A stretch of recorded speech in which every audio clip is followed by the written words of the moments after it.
Olá, pessoal. Agradeço inicialmente o convite para falar um pouquinho de um trabalho no quinto Fórum Online de Educação, Meio Ambiente e Sustentabilidade.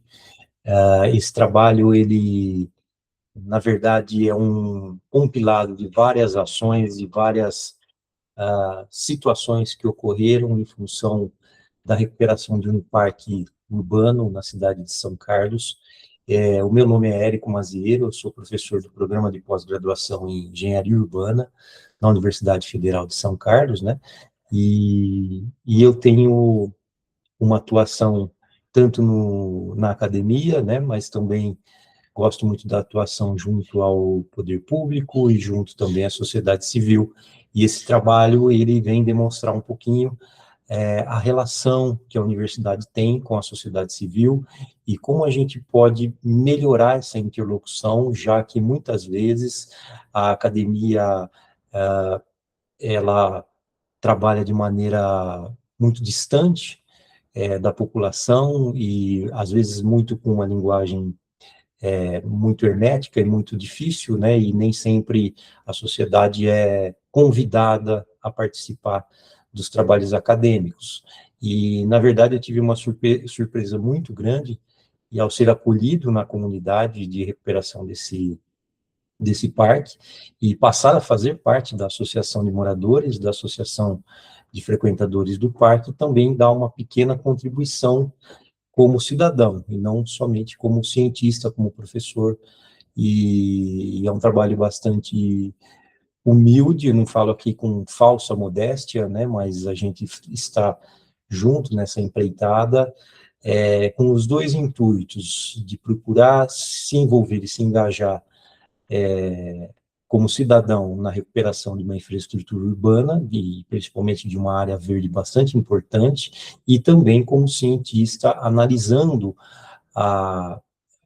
analisando como o poder público lida com essa área verde e como a população enxerga também essas ações que, na verdade, elas dependem de uma série de fatores, né, e que são bastante complexos. Então, a gente utiliza esse parque, essa situação, também como uma fonte de informações para desenvolvimento de pesquisa, mas, essencialmente, esse trabalho que eu vou mostrar agora, ele partiu inicialmente de uma preocupação de um trabalho de extensão universitária, mas que essa extensão alimenta muito dos processos de pesquisa científica, e engajado a esse trabalho, há várias outras pesquisas que vêm sendo desenvolvidas em paralelo, mas evidentemente não dá tempo de mostrar tudo aqui, mas teremos outras oportunidades também de conversar sobre os trabalhos que decorrem deste daqui. Então, a ideia é mostrar o engajamento socioambiental na recuperação de um parque urbano e como os processos de resiliência e parcerias público-privadas ocorrem na gestão de áreas verdes. No caso aqui, a gente preferiu mostrar, recortar um caso de um parque, né, para a gente conseguir teorizar sobre ele, e vice-versa, e reverter a teoria para a prática, né? Então, a ideia é aqui não se encastelar dentro da academia, mas é procurar recorrer à literatura, recorrer aos conceitos teóricos para poder apoiar as nossas ações e alimentar, de outra maneira, esses mesmos conceitos, né? Porque nem sempre eles se esgotam. E à medida que a gente vai desenvolvendo novas ideias, a gente também vai alimentando os conceitos e certamente contribuindo para outras possibilidades, tanto de pesquisa ou para engajamento socioambiental em outros lugares. Eu espero que essa experiência aqui possam trazer para vocês uma motivação para realmente se envolver na sociedade que você convive e, quem sabe, você também passa a fazer parte de alguma associação que consiga influenciar a política urbana da sua cidade. Então, com alguns dados básicos aqui da área que a gente vai estudar, esse parque ele foi fundado em 1982, mas ele já havia sendo usado como parque, embora não houvesse infraestrutura específica para ele, né? Mas a população já utilizava uma nascente para coletar a água potável era uma água de muito boa qualidade, ele tem foi definido como uma área de 54.950 metros quadrados, ele não é tão grande, mas ele é extremamente importante, né? Na verdade, esse parque, ele envolve 4 nascentes do Córrego do Medeiros, que cortam que o Córrego do Medeiros é bastante curtinho, ele tem no máximo 3 quilômetros de extensão, e ele desemboca no Córrego do Monjolinho, que é o principal córrego da cidade de São Carlos, né? Esse córrego do Monjolinho, ele deságua, por sua vez, no Mogi, no rio Mogi Guaçu, que deságua na bacia do rio Tietê. Então, atualmente, o Córrego do Medeiros e o Parque do Bicão, ele está numa área que abrange aproximadamente 20 mil habitantes, que engloba os bairros Jardim Bicão, Vila Prado, Jardim das Torres, basicamente os bairros da Zona Sul, uma periferia da Zona Sul. Tá? Aqui a gente tem algumas imagens, a imagem da direita em preto e branco é a imagem da época da construção do parque, e aqui, logo abaixo, a gente vê como o parque ele foi sendo sufocado pela infraestrutura urbana, pelos loteamentos.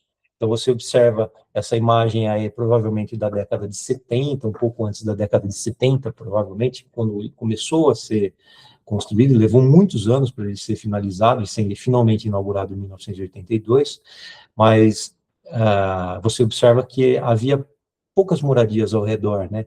E essa imagem, que é uma imagem de satélite, você vê como a ocupação é hoje, né? Embora a mata ciliar da área de proteção permanente é bastante densa, né? Ela sofre muito com o impacto dessa ocupação, que está praticamente toda impermeabilizada. E a imagem da direita mostra a lagoa, né? Que é o principal atrativo do parque, né? As nascentes estão ao redor dessa lagoa, né? Que está praticamente toda já remodelada, né? Então não há possibilidade de renaturalização desse parque todo, teria que desconstruir, teria que demolir diversas partes do parque para que a gente pudesse renaturalizá-lo, mas já não faz mais sentido, já que ele sofreu muitas intervenções e há muitas infraestruturas de drenagem, principalmente de drenagem, de instalações elétricas, de iluminação, de hidráulica, que já passam por dentro do parque. Então, seria muito complicado a gente trabalhar com o sentido da renaturalização dessa infraestrutura, né? O crescimento urbano acelerado, ele vai impressionando bastante as áreas de proteção permanente, isso não só em São Carlos, mas em diversas cidades, principalmente as cidades de nível médio, de porte médio, né, como São Carlos, que tem aproximadamente 250 mil habitantes, né, e sofrem impactos diretos, como enchentes, erosão, perda da biodiversidade, e principalmente a queda na qualidade de vida, também na queda da qualidade da fauna e da flora. Então, essa pressão urbana, ela tem sido predatória, e o parque ele tem uma importância ambiental muito grande devido à sua preservação das 4 nascentes do Córrego do Medeiros. Uma nascente, inclusive, está praticamente soterrada, mas a gente não tem exatamente o mapeamento dela, né? Está no meio do bairro, a gente não consegue exatamente saber de onde vem, mas outras 3 nascentes estão bem preservadas ali dentro do parque, e ele foi sofrendo muitas intervenções, né, de modo que a gente não sabe exatamente qual é a qualidade da água, essa qualidade da água varia bastante de época para época, né, algumas vezes tem lançamento de esgoto, algumas vezes elas, dependendo da estiagem, ela pode diminuir ou até desaparecer e depois ela retorna, então a gente tem uma dificuldade bastante grande de monitorar essas nascentes, né. De forma geral, as pesquisas já indicam que esse parque ele contribui muito para o combate às ilhas de calor, principalmente naquela região, né? E há estimativas de que ele possa contribuir para uma redução de até 2 graus na temperatura local, o que é uma infraestrutura bastante significativa, bastante importante.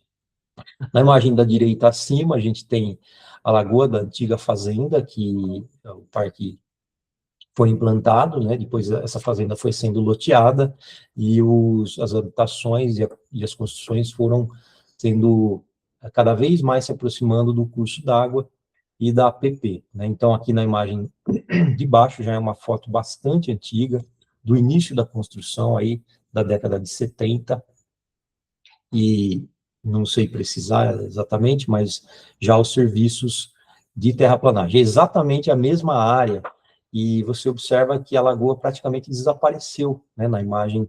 A imagem de cima, ela é anterior à imagem de baixo. Então, houve uma intervenção bastante significativa, bastante drástica para a implantação do parque, não? E a própria infraestrutura do parque se aproximou muito do corpo d'água, né? Isso na década de 70 era comum, né? A gente não cabe aqui a gente julgar se estava certo, se estava errado. O fato é que hoje a gente convive com essa infraestrutura dessa maneira e há uma dificuldade bastante grande de conviver com ela, da gente conseguir se adequar de maneira resiliente a essas obras que já foram executadas, né, e que causam alguns transtornos, mas traz também alguns benefícios para a população, né?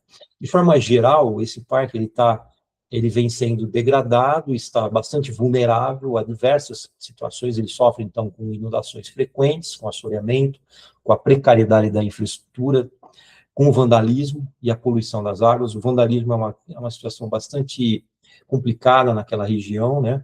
Então, muitas infraestruturas como fiação, lâmpadas, iluminação vêm sendo furtadas, né? Isso causa um impacto social grande, né? Já que aquela região tem uma carência de espaços qualificados para o lazer e para o esporte. Aqueles bairros têm poucas infraestruturas, então você observou que ele é bastante adensado, né? Com poucas áreas verdes na região, e ele passa a ser a única opção de lazer. Aqui eu gostaria de falar um pouquinho sobre a condição urbana dele, né? A gente observa que na implantação desse parque, você tem aqui uma avenida principal no bairro da Boa Vista, em que você tem um espigão. Então, a topografia ela tem uma declividade aqui na direção nordeste, aqui na direção sudoeste, e, e o parque ele passa a compor a região mais baixa desse recorte urbano aqui, ó. Aqui, para a área norte dessa figura aqui, a gente tem a área central, e recentemente foi construído a gente chama de piscinão, mas na verdade é uma bacia de retenção, junto a um outro parque. Então, ao lado nordeste da imagem, há alguma infraestrutura específica de drenagem que contribui muito para a redução das enchentes na área central. Porém, ao lado sudoeste, não há essa infraestrutura. Na verdade, o parque, ele, apesar de funcionar como essa infraestrutura de drenagem, ele não é capaz, ele é muito pequeno para suportar a carga d'água que sempre ocorre nessa região. A bacia é bastante grande e nessa imagem aqui da entrada da rua Martin Luther King, essa foto foi tirada em 2022, em uma das enchentes, em uma das inundações, a escada principal de acesso ao parque. Então, ele vira praticamente uma cascata, e fica bastante perigoso permanecer no parque durante algumas chuvas, né? Aqui na foto do lado esquerdo, a gente vê uma das saídas de águas pluviais que vem dos bairros, né? Então são 3 bocas aqui, 3 de cada lado, né? E elas foram canalizadas e aí elas desembocam aqui no córrego Medeiros, logo depois da nossa represa aqui. Só que em várias situações a gente percebe que há algumas ligações de esgoto que são clandestinas e que sempre ocorre algum tipo de poluição, algum tipo de despejo de esgotos, evidentemente de forma ilegal, né, porque é um parque de lazer e não tem cabimento desses esgotos aí desembocarem nessas águas pluviais aí. Mas isso ocorre e a gente vem, tanto como associação como pesquisador, procurar identificar de onde são esses vazamentos e como solucionar. Bom, tudo começou com uma grande enchente que ocorreu um pouco antes da pandemia, e de 2020 a 2021. Então, essa inundação deteriorou muitas das infraestruturas do parque, e logo em seguida veio a pandemia, o parque foi fechado, e ele, ao ser deteriorado e ao ser fechado, ele foi praticamente abandonado pelo poder público, e com isso, muita muita depredação, muitos furtos ocorreram, principalmente de materiais elétricos e hidráulicos. E aí, durante esse período entre 2020 e 2021, provocou uma insegurança, uma sensação de vulnerabilidade do espaço público muito grande. E aí, evidentemente, como havia uma dificuldade muito grande do contato social entre as pessoas, né, então muitos serviços públicos foram sendo minimizados, e a falta de manejo da vegetação, ela tomou conta do parque rapidamente, né, com a deterioração, com o rompimento da barragem, o parque se deteriorou muito rapidamente, ele chegou numa situação muito difícil. Entre novembro de 2020 e janeiro de 2021, nesse período, houve pelo menos uns 2, 3 eventos climáticos extremos, chuvas bastante intensas, que causaram danos estruturais muito grandes e que provocaram o rompimento da barragem, né, e o esvaziamento do lago, né. Com isso, foram destruídas muitas das escadarias, quadras poliesportivas, o entupimento das galerias e o risco de queda de árvores, né, e a formação de poças de água e proliferação de focos de dengue. Aqui tem algumas imagens de como o parque ficou, de como as regiões ao redor do parque ficaram após esses dois eventos climáticos extremos. Como ele está numa bacia, na parte mais baixa, é justamente onde se sente os principais impactos. Então, a deterioração dos pavimentos, né, quase aqui na foto da direita, a gente percebe um assoreamento bastante intenso, e nessa via aqui de acesso ao parque, ao lado direito aqui da imagem, né, a gente vê a deterioração do asfalto e principalmente das galerias de águas pluviais que desembocam no parque. Então, logo após esses eventos extremos, ocorreu a interdição do parque, o que frustrou a expectativa da população a partir de janeiro de 2021, por meio da Defesa Civil, que viu que havia risco para a população utilizar aquele parque, né? Então, demorou muito tempo até o parque recuperar a barragem, até a prefeitura tomar as providências. Evidentemente, a população começou a se articular para poder cobrar providências, porque começou a haver bastante focos de contaminação, de dengue, né? Então a gente já tinha uma mistura de Covid com dengue naquela situação, então provocou uma situação sanitária muito grave, e que principalmente essas duas razões aí fez com que a população e os moradores se mobilizassem para cobrar providências. Muitos moradores, ativistas, pesquisadores, principalmente das áreas de engenharia, arquitetura e urbanismo, e de ciências ambientais, além dos frequentadores, deram suporte a essas mobilizações sociais para que a organização social da associação pudesse vir à tona. Então, inicialmente, foi montada uma comissão de vários participantes interessados em discutir as soluções junto com a prefeitura, já que a prefeitura tinha diversas situações para socorrer durante aquele período, né, e passou a ser uma disputa política, uma disputa por recursos, né, para exigir o cumprimento dos acordos e na melhoria da infraestrutura do local. Então, a associação ela veio atuar como legítima representante da população daquela população, em audiências públicas e principalmente com diálogo com a Câmara Municipal e com as secretarias de governo, principalmente as secretarias de obras, a de serviços públicos, a de trânsito e transporte e a de meio ambiente, e a de habitação, que eram as secretarias que estavam mais envolvidas nessas questões de planejamento urbano e de recuperação de infraestrutura. Surgiram algumas lideranças populares que procuraram o programa de pós-graduação, né? Então eu já estava envolvido, mas há diversos especialistas no programa de pós-graduação em engenharia urbana que contribuíram com dicas, com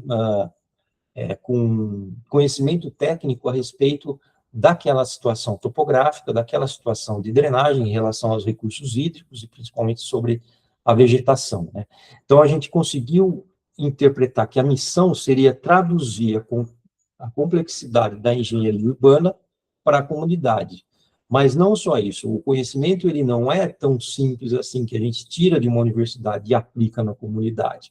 Na verdade, a universidade ela se alimenta muito do conhecimento da comunidade. E foi justamente esse processo que a gente vê como inverso, mas na verdade não é inverso, na verdade a universidade e a comunidade se alimentam mutuamente, então a gente passou a fazer parte da comunidade para poder compreender os problemas e conseguir apoiar, na medida do possível, a comunidade nas suas reivindicações populares. Então, a gente percebeu que o Bicão não é apenas um jardim, não é apenas uma área verde, né, mas uma infraestrutura de resiliência climática para a cidade de São Carlos. E aqui na imagem da esquerda, é uma das imagens da audiência pública na Câmara de Vereadores em São Carlos, em que todas essas reivindicações vinham sendo colocadas. E na imagem da direita, é uma das reuniões, e vocês percebem que as pessoas estão com máscara, porque foi exatamente durante o período da pandemia, em que a associação começou a ser formada, reivindicando junto ao poder público, né? Então, a gente conseguiu unir uma atividade de extensão junto com a prefeitura e junto com a associação de moradores. Eu vou falar um pouquinho também do nome Unimed, aí também, mas eu gostaria antes de falar um pouquinho sobre o que embasou tudo isso do ponto de vista teórico, que é aquela relação entre resiliência e sustentabilidade, principalmente a resiliência urbana e a sustentabilidade urbana, que foram assim exploradas muito por esses dois autores chineses aqui, que diz que a resiliência urbana é um processo passivo-ativo de recuperar o ciclo entre serviços ecossistêmicos e bem-estar humano ante influências externas. Tá? Na aplicação no Parque do Bicão, foi bastante propositiva, né? Justamente porque havia um caso muito emblemático na cidade ali, e que envolviam as questões de meio ambiente, de articulação pública e de questões técnicas em relação à infraestrutura de mobilidade, à infraestrutura de drenagem, de instalações elétricas, de iluminação, de sinalização, de tudo que envolve a engenharia urbana, para que a gente pudesse verificar o andamento dessas obras e a recuperação de uma infraestrutura. Então, foi praticamente um laboratório que a gente conseguiu agregar diversas pesquisas ao redor de tudo isso, né, já que já comentei que a renaturalização completa era bastante complicada e exigia um processo de adaptação e minimização de danos apenas, né, que a gente não tem a possibilidade de retornar ao que era anteriormente, né. Bom, tanto a criação da associação quanto as obras que começaram a ser feitas a partir de reivindicações populares tiveram o apoio de uma empresa chamada Unimed, que é uma empresa de serviços médicos, que criou um termo de adoção firmado no ano de 2020, né? Na cidade, há uma lei municipal que diz que é a lei que a gente conhece como Adote uma Praça, em que uma empresa privada pode contribuir com a manutenção de algum bem público em troca de imposto e em troca de publicidade também, né? Então, a Unimed se dispôs a assinar essa associação, e aí a associação ela passou a fazer parte desse processo de interlocução entre prefeitura, o que é o poder público, a Unimed e os desejos da sociedade civil. Então, é unir o poder público, a iniciativa privada e a sociedade civil. Isso se deve principalmente porque havia pessoas interessadas e a universidade, por sua vez, apoiando tecnicamente, na medida do possível, esse tripé. Então, com isso, foi criado esse programa de extensão, e uma das ações desse programa de extensão foi elaborar um concurso de ideias para fomentar propostas de intervenções físicas na revitalização do parque e ajudar no engajamento da população. Muitas pessoas que utilizavam o parque não tinham conhecimento total do que havia ali e da importância do parque. Então, o concurso foi um pontapé inicial para a gente conseguir entender o que a população gostaria. Então, muitas ideias foram surgindo na medida em que as pessoas foram conversando e se entendendo, né? Bom, em 2022, a Associação Amigos do Parque do Bicão se consolidou, né? Então, como o principal agente político e começou a formar o seu estatuto e a sua documentação para formalizar a sua legitimidade, para começar a conquistar cadeiras em conselhos de deliberação e conselhos consultivos no município. Então, foram conquistadas 2 cadeiras, uma no Conselho Municipal de Planejamento e Desenvolvimento Urbano e outra no Conselho de Meio Ambiente do município, né? O papel da associação passou a ser a ponte entre o saber popular e a decisão técnica, né? Então, isso passou a ter a associação passou a ter uma representação legal perante a sociedade civil, né? Então, a gente tem hoje legitimidade para participar das decisões, e muitas dessas decisões, elas foram sendo apoiadas com a conquista de recursos para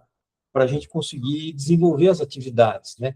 Então, um dos trabalhos bastante significativos foi o diagnóstico técnico e o laudo fitossanitário da região do Parque do Bicão, em que foram descobertas diversas espécies, principalmente exóticas, que estavam inadequadas e que foram sendo remanejadas e foram sendo podadas, né, algumas compensadas devido ao risco de queda ou à infestação de espécies que não são adequadas para aquele ambiente, né?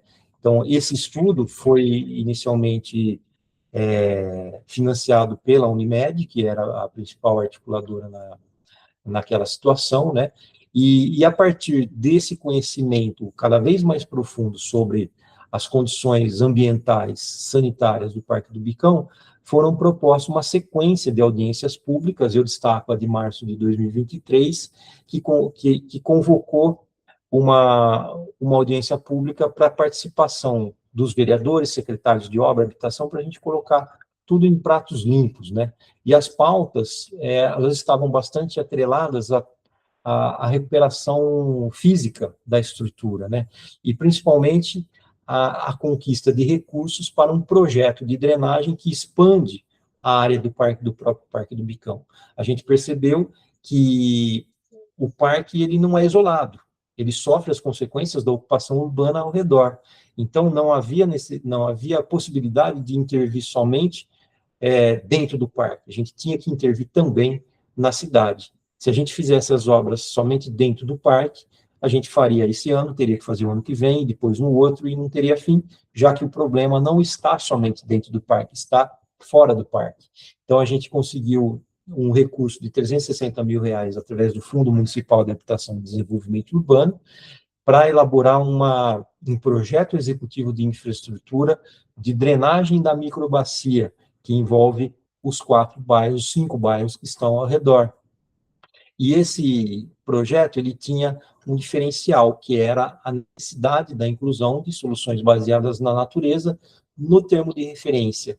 Então, técnicas como detenção, infiltração, amortecimento de águas pluviais deve fazer parte desse projeto que está agora atualmente em execução, né? Então, a partir do conhecimento de todas essas circunstâncias, né, foi elaborado um termo de referência da prefeitura, junto com os membros da associação e dos participantes do projeto de extensão da UFSCar, para indicar os pontos críticos de erosão e de inundação. Então, são as pessoas que vivem naquela região que têm mais o conhecimento sobre o que ocorre naquela área, né? Então, o foco das obras era criar reservatórios de amortecimento, de recuperação de taludes, de sistemas de drenagem e minimizar os impactos, além da manutenção cosmética, né, que resolve problemas, mais visuais, né, e não estruturais. Aí, à medida que as pessoas foram se fortalecendo, conhecendo as regiões e principalmente conhecendo os meandros da política pública da cidade de São Carlos, a população foi ganhando confiança para poder atuar e principalmente se capacitar perante a prefeitura e ter um diálogo produtivo e qualificado, né? Então, hoje, o diálogo, não vou dizer que é tudo perfeito, se você observar o parque hoje, ele ainda tem diversos problemas, ele ainda não foi totalmente recuperado, mas o diálogo passou a ser muito mais produtivo, passou a ser muito mais objetivo, né? Então, aqui, nas 2 imagens, a primeira foram separadas em 4 áreas, em que cada área dessa foram identificadas as principais deficiências no sistema de drenagem e quais são as principais contribuições para o dano ao parque e quais seriam as principais infraestruturas e as intervenções que deveriam ocorrer tanto nos bairros quanto dentro do parque, né? Então, assim, só para a gente finalizar essa parte, já que a gente ainda não terminou o estudo, quem sabe no próximo ano já venha com os resultados efetivos do projeto executivo, né, que ainda está em elaboração, mas a conquista dos 360 mil reais para a contratação do projeto é uma conquista bastante significativa. A prefeitura, a partir dele, vai conseguir licitar as obras, que devem estar estimadas entre 3 e 4 milhões de reais, né, mas é um primeiro passo para a solução definitiva dessa região, né? E as soluções baseadas na natureza, elas são muito mais baratas e sustentáveis que as obras cinzas tradicionais, e, acima de tudo, a gente vai conseguir observar ao longo dos anos, a ideia é que esse trabalho perdure por longo tempo e a gente consiga monitorar quais são as consequências da implantação dessas soluções baseadas na natureza. Por isso que o engajamento social, junto com a academia e com a população, a gente consegue fazer implantações de sistemas e estudá-los ao longo do tempo e verificar quais são os benefícios e quais são as possibilidades de melhorias, né? O projeto vem transformando os moradores, que antes eram apenas partícipes que reclamavam, né, e agora são cidadãos que propõem tecnicamente e reivindicam via a associação, né? A gente vê que também esse trabalho ele está alinhado aos Objetivos do Desenvolvimento Sustentável. A gente conseguiu identificar pelo menos 7 dos ODS da ONU, né, entre cidades e comunidades sustentáveis, combate às alterações climáticas e vida debaixo da água e vida sobre a terra, que eu acredito que sejam as mais significativas, as mais importantes, além da parceria em prol das metas, né? E também destacar o impacto da extensão, né, que é a indissociabilidade entre ensino, pesquisa e extensão, que está no nosso artigo 207 da Constituição Federal, ou seja, é a universidade contribuindo com a sociedade, mas, acima de tudo, a universidade tendo a humildade para poder identificar quem são os principais agentes que possam contribuir para a melhoria do meio ambiente, né? Para concluir, só retomando tudo que a gente conversou até agora, né, a partir de um problema ambiental, né, inicialmente, que foi identificado, na verdade já existia esse problema, as pessoas começaram apenas a se engajar na recuperação desse problema, a se tocar de que elas têm o direito a um ambiente saudável, a um ambiente bacana, né, e a crise da pandemia e das chuvas intensas, elas provocaram a destruição de grande parte da infraestrutura, e isso despertou na população uma necessidade, né, despertou uma vontade de participar e de conhecer melhor a política urbana de São Carlos, e principalmente a Câmara de Vereadores, o sistema de secretarias, e de onde o recurso vem para a recuperação e investimento em infraestrutura urbana. Aí, a partir disso, foi formalizada e organizada uma associação de moradores, e o suporte técnico junto com a UFSCar, né? O resultado prático é a obtenção de recursos e projetos, principalmente para serem implantados nos próximos anos. A gente torce para que tudo dê certo, né? E, sobretudo, a possibilidade de desenvolvimento de novas pesquisas sobre SBNs, que é um assunto bastante recente na nossa sociedade, em que a gente precisa de informações, a gente precisa saber como elas funcionam, né? E, evidentemente, cada intervenção que é feita, é necessário que a gente acompanhe, que a gente tenha sistemas e métodos para conseguir identificar as vantagens e as desvantagens. E o Parque do Bicão é um excelente exemplo para a gente acompanhar ao longo dos anos. Tá bom, gente? Eu agradeço a oportunidade de poder expor um pouquinho das nossas experiências. Ela, como vocês não é exatamente uma apresentação técnica científica nos moldes tradicionais, mas é um projeto de extensão que consegue diversas áreas do conhecimento e diversas pessoas, né, que a partir dele, então, é que a gente vai estar desenvolvendo diversas outras pesquisas. Tá bom, gente? Agradeço muito Obrigado, espero que contribua com as discussões desse evento.